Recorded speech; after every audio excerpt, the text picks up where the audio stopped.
You know, they found her. Where? Neighborhood not far from our street. Is she okay? No, she died.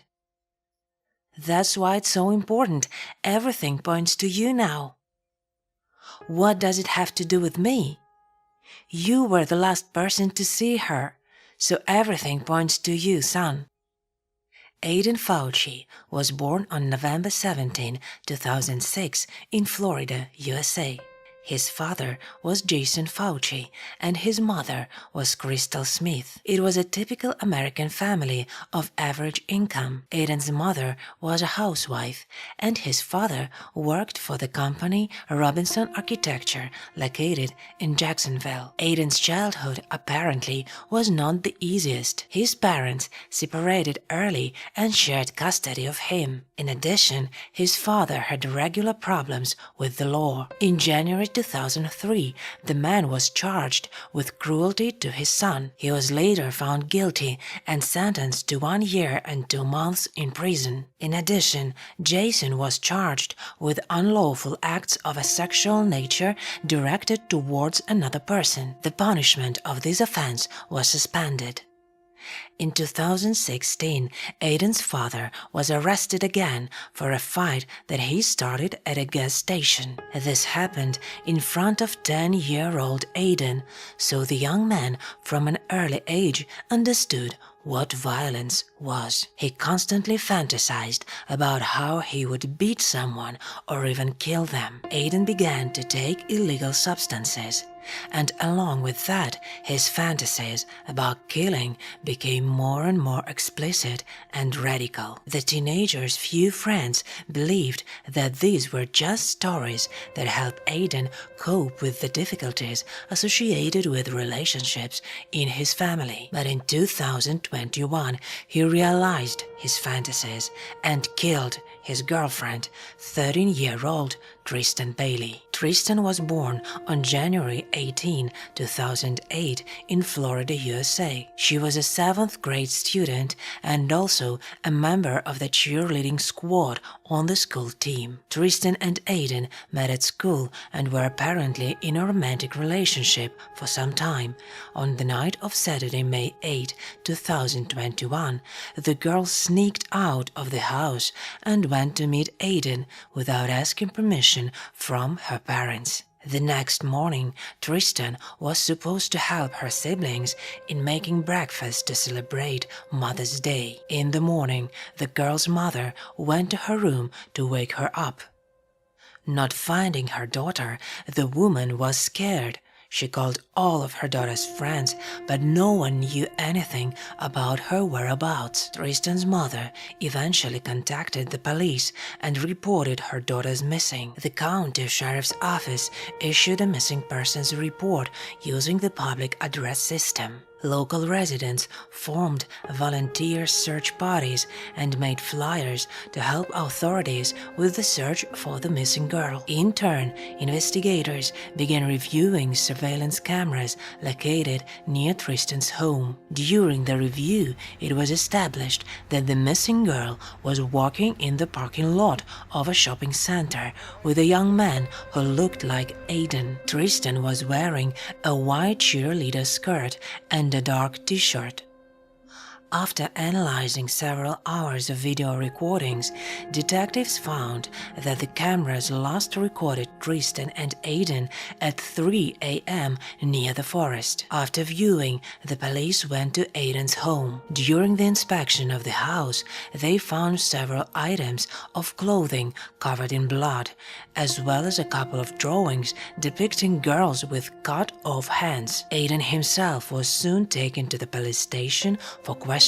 The teenager did not hide that he saw Tristan the previous night, but according to him, they separated and he went into the woods to clear his head. The officers put the young man in a patrol car. They asked him to demonstrate the route he took at night. It seemed that Aidan did not take what was happening to him seriously. While in the patrol car, he took photos and recorded videos which he immediately posted on social networks. networks. At the same time, he told the police that he knew nothing about Tristan and did not harm her. He only said that they were friends and wanted to spend some time together. The police officers obviously did not believe the young man. While they were reconstructing the events of the previous night, the search for Tristan ended. One of the residents who participated in the search for the missing girl called the police and reported that he had found the girl's body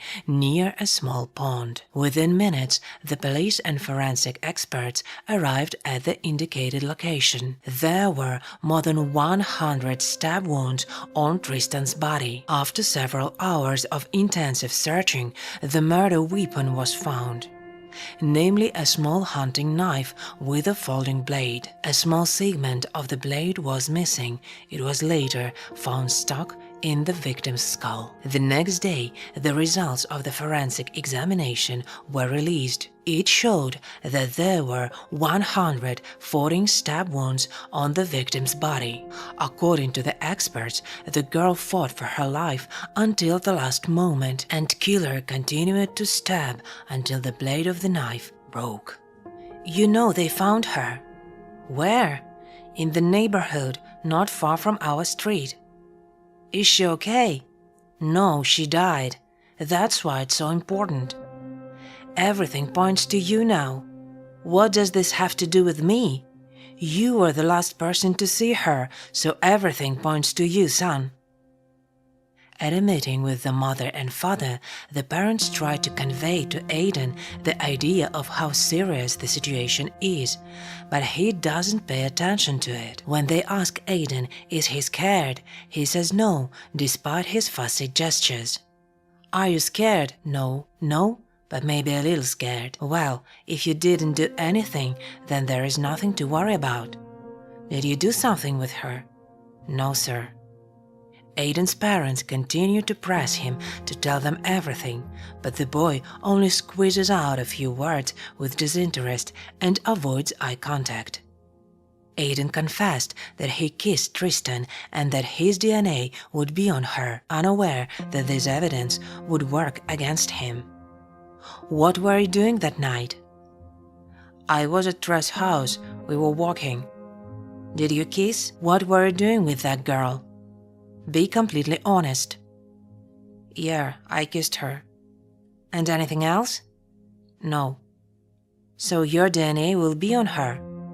Again and again, Aiden's parents press him for more information about that night, but Aiden insists that he knows nothing. But at one point, Aiden admits that Tristan was violent towards him, that she yelled at him and asked him to push her. Do you know anything else? I don't know. Did you have sex? No. Did she just grab you and you pushed her? Yeah. Okay. And you don't know what happened to her when you pushed her? What did she do? Was she mad? Well, she said, Aiden, she yelled, Aiden. Then I pushed her, told her to go home. Do you know which way she went? Well, she must have gone the other way from me because we were no longer together. When the parents finally heard the new information from their son, he shared his version of events that night. Aiden said that Tristan didn't want to go home, that she most likely left with the drug dealer. But Aiden's version is far from true. His body language, uncertain mumbling, and fidgeting suggest that it was the only version he had time to come up with. You know, if that girl I just told them about the dealer, you think he took her? Well, most likely if she didn't come home. She said she'd find someone to stay with that night, and that she walked there. You think the drug dealer took her? Well, I guess, I don't know.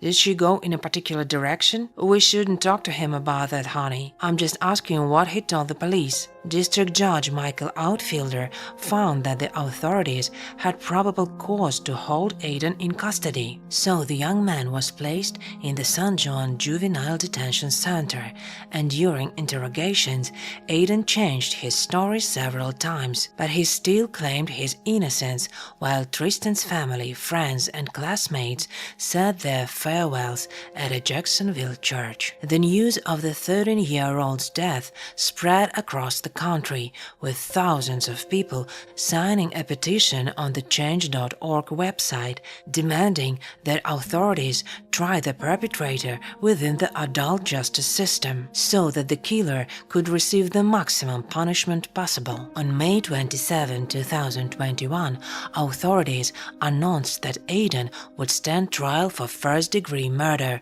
and be tried as an adult. A month later, detectives also arrested the defendant's mother for allegedly concealing evidence.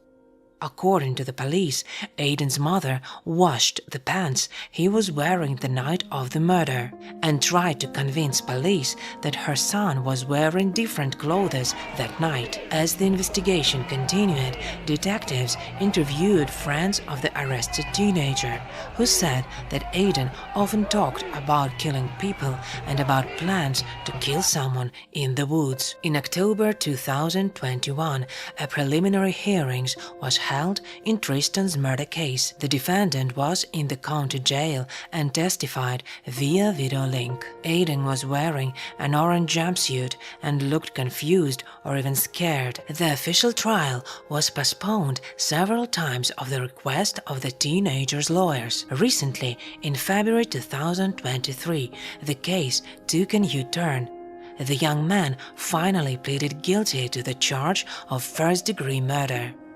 This happened at a hearing in the city court. According to the authorities, such a decision of the defendant was associated with the successful investigative work carried out by the police officers. On March 22, 2023, during one of the stages of the final hearing, a letter was read in which the defendant expressed remorse and asked for forgiveness from the victim's family. On March 24, 2023, Judge Harry Smith finally announced the court's decision and sentenced Aiden Fauci to life in prison. After serving 25 years, the court may consider a reduction in the sentence. Aiden's mother was not present for her son's sentencing. Proceedings against her are still ongoing.